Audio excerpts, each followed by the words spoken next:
hay'adda Taakula Somaliland Community oo ka wakiila hay'adda cuntada adduunka ee WFP oo muddooyinkii ugu dambeeyay ka waday mashaariic kala duwan oo lagu samata bixinayo dadka ay abaaruhu saameynta badan ku yeesheen ee ku nool gobolka Sanaag gaar ahaan degmada Ceelaf Weyn ayaa bilowday mashruuc ballaaran oo lagu quudinayo dadka ay abaaruhu saameeyeen ee ku nool qaar ka mid ah deegaanada degmada Ceelaf Weyn ee galbeedka gobolka Sanaag ugu horreyn wax tafaasiil ka bixiyay ulajeedka mashruucan iyo inta uu socon doono Master Cumar Faarax oo ah madaxa hay'adda Taakula Somaliland Community waxana uu yiri runtii ayadu gobolka Sanaag oo dhan inta badan annaga ayaa ka shaqaynayna ilaa 48 magaalo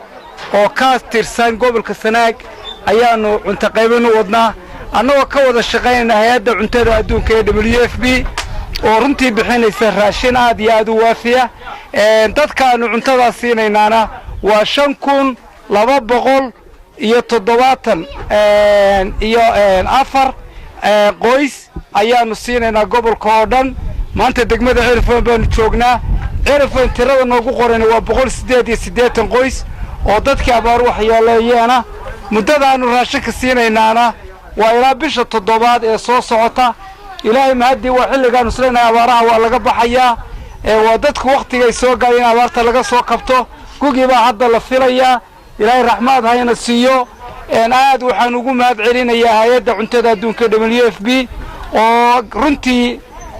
deeqda tan iyo raashinkanba bixisay raashinka kan waxa weeye bilba lagu tagalay qoyskii wuxuu helayaa bishii $130 iyo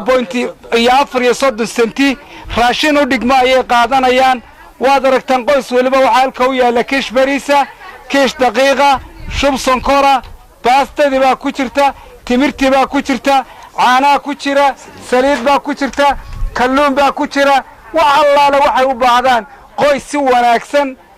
ayay ugu filan tahay waa ilaahay mahadii aad baan ugu mahad celinaynaa hay'adda cuntada adduunka WFP oo taageeradan mugga qiimaha leh wax ka geysatay waxaan kaloo mahad u celinaynaa xukuumadda Somaliland oo iyada lafteedu hadaanay hadlin